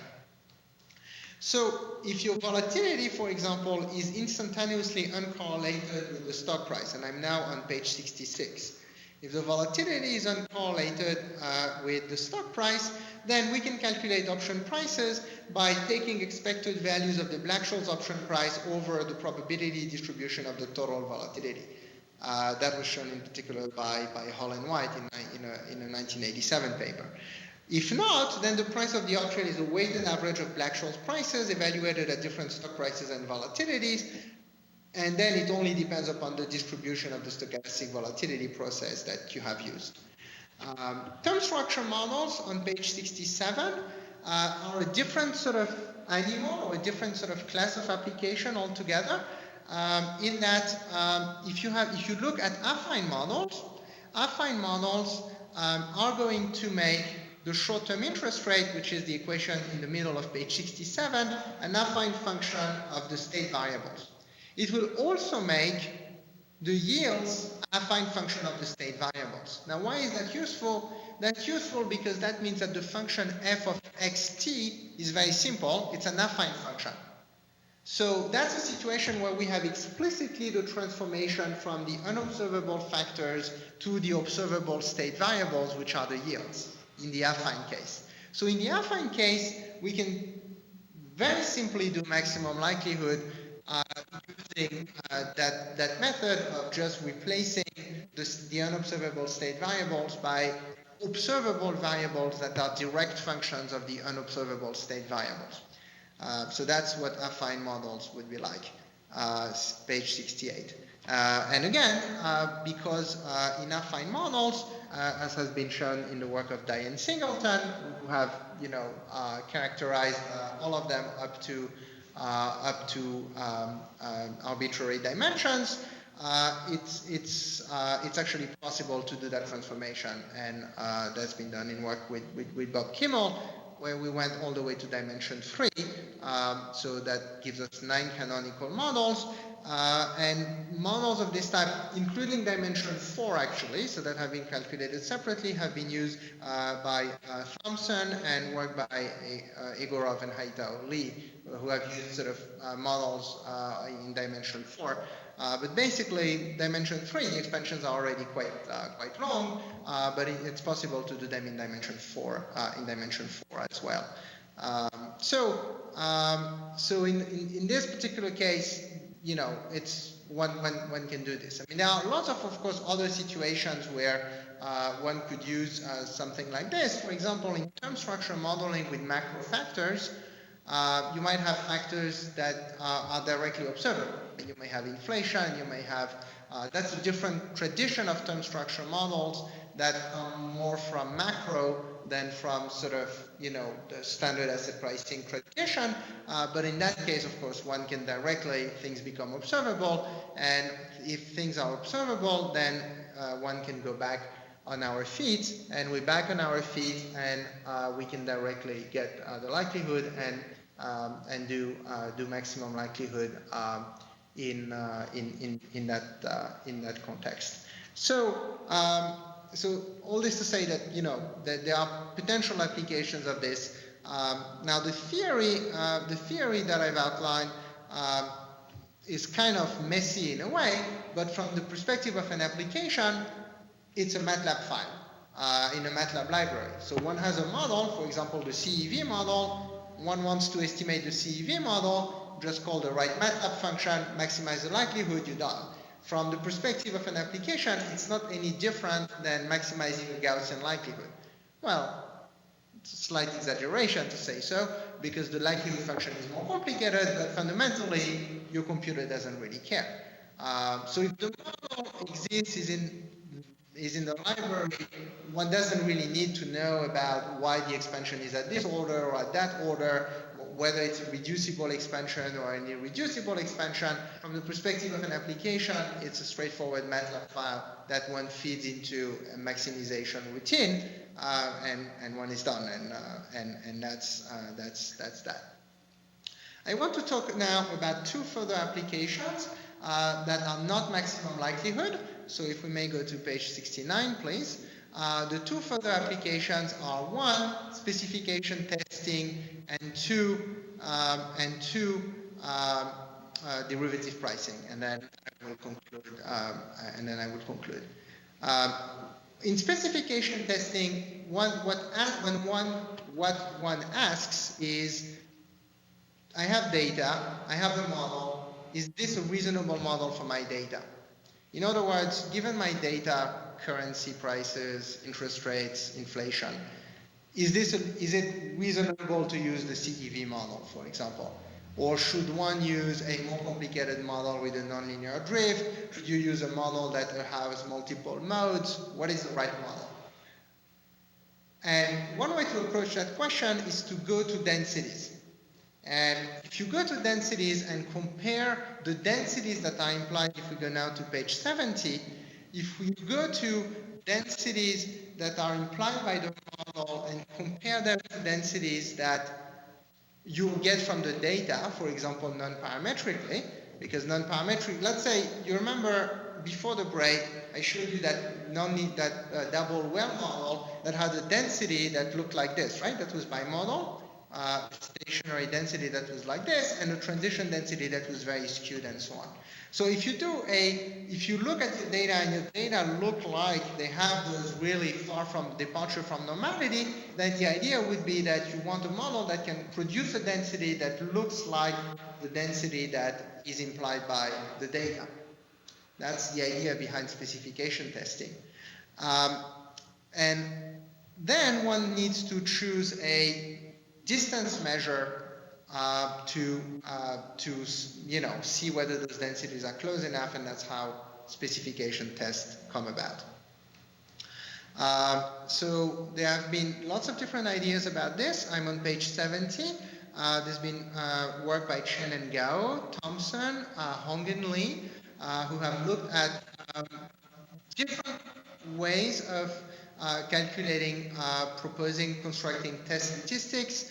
So for example, Hong and Lee have looked at the fact that under the null hypothesis, where your model is correct, the random variables, which are the probability density of your data, need to be a sequence of IID uniform random variables. And that's something that's testable. So what they've done is they've used the expression for the density that's implied by the model, is evaluate that density at that data and check whether the result is actually IID uniform. And if they are, then that means that you have used the right density, meaning that your model is the correct one. So that's a clever idea. It's completely non-parametric, because the fact that if you have the true density evaluated at the data must be IID uniform is universal.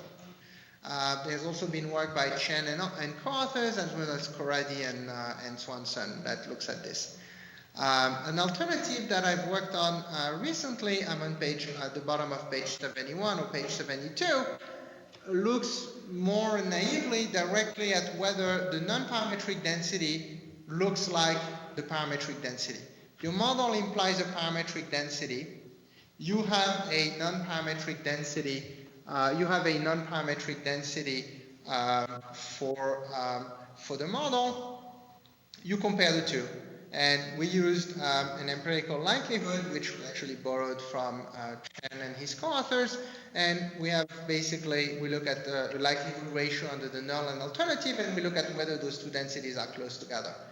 So if you have a parametric model, the method that we've talked about earlier gives you the expression for the density. You compare that to a non-parametric density, that gets you, and you can see whether these things are different or not. So that's on page 72. Now let's go on page 73 to my last application before we can, discuss and take questions and the like, is to closed form derivative pricing. So that I'm now on page 73.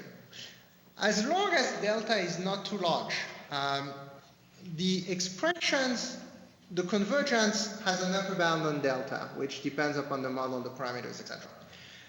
Then, let's say now you take, your model is under the risk neutral measure. Your model is not under the actual measure, but it's under the risk neutral measure.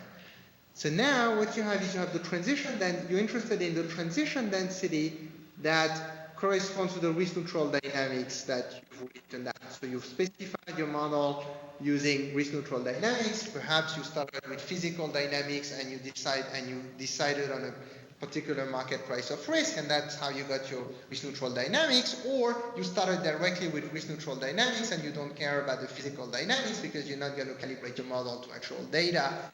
You will calibrate your model directly to derivatives data. I mean, to actual underlying data, you calibrate it directly to derivatives data. Okay. As is well known from asset pricing theory, the value of derivatives, say your call option, is simply the expected value of the payoff function G under the risk neutral dynamics.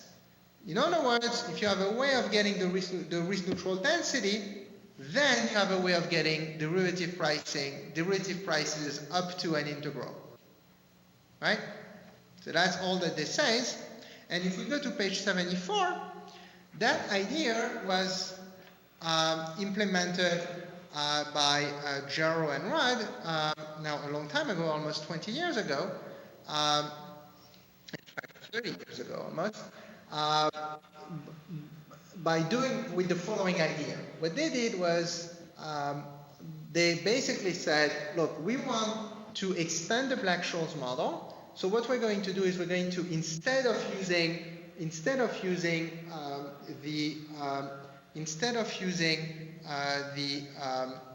the log normal density that corresponds, if you go back to page 73, of course, if for Px star you plug in the log normal density, and for G you plug in the payoff of a call option, on the left-hand side you're going to get the Black-Scholes density, the Black-Scholes formula. So going back to page 74, please. If we do this and say, okay, fine, the log normal density gives us the Black-Scholes formula, how about if we use a more richly parameterized family of densities? You might use, for example, a family of density that allows for skewness and kurtosis, because you are concerned about large potential deviations in your underlying asset price. So what you do is you take a family of densities that allow for fatter tails than the log normal density or for some further asymmetries. You plug that in the integral, you're going to get a formula for the call price that reflects the parameters of that density. The issue with this, though, is that by doing this, you've broken the link between the call option pricing formula or the derivative pricing formula and the dynamic model for the asset price. If you do this, you no longer have a dynamic model for the asset price because you've taken the density, but you don't know that this is the density that corresponds to a particular mu and sigma. So what you've done is you've broken the link, which is perfectly fine if all you want is the derivative price, but if you want to maintain the connection between the derivative price and the dynamic model for the underlying asset price, that link is now broken. By contrast, if you take your model and you calculate the expansion for the density that corresponds to that model, and you plug that into the integral, then that link is going to be maintained. In other words, the parameters that you'll get in the option price will be the same parameters that were in your mu and sigma that you began with in your dynamic model for the underlying asset price. So if I go to page 75, that is going to be in closed form and is going to make it possible to do comparative statics, etc. The big drawback of this, though, is that it's an expansion in time. So it's an expansion in delta. So you would have to do this only for relatively short-dated options, because the expansion, again, has a finite radius of convergence in delta, which is typically with typical applications of the order of a few months, which is perfectly fine for doing maximum likelihood inference, but not necessarily for doing derivative pricing, where you may have a 1 year or 5 year option. With a 1 year or 5 year option, you'd be most certainly, given at reasonable parameter values, you'd be most certainly outside the radius of convergence of the expansion. But on the other hand, it can be implemented with payoff functions other than those of call or put options. So to wrap up, and that will give us time, plenty of time for questions and discussions, let me conclude by saying that on page 76, that these methods make it possible to estimate and test continuous time models using financial data, consisting of either observations on the underlying asset or on derivative prices, if you again extend the state space. In either case, the transition density of the process is really the key variable of interest for this, because it's the step that allows you to move from the infinitesimal or the stochastic differential equation. So it's what allows us to move from a continuous time model, or at least maintain the link between the continuous time model and the discrete data that we have. And if somehow we want to maintain that link, then that's a way of doing it, and doing it in closed form. So that removes a sort of a basic constraint that basically had limited the range of models for which those kind of calculations, whether derivative pricing or maximum likelihood, were possible. So thank you very much for staying with me, and let's just take questions and discuss whatever you want to discuss.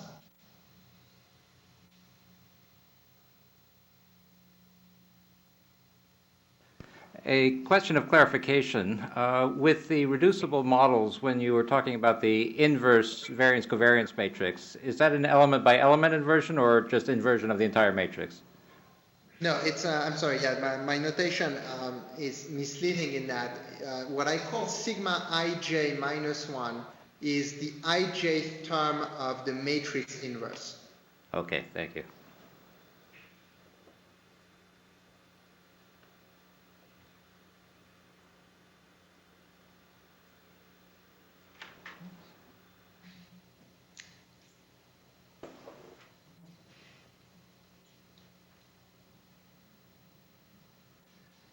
It's been a long day, so I guess everybody's worn out. But I'd like to thank you very much, Yacine, for coming through despite all your difficulties and giving us a very interesting lecture.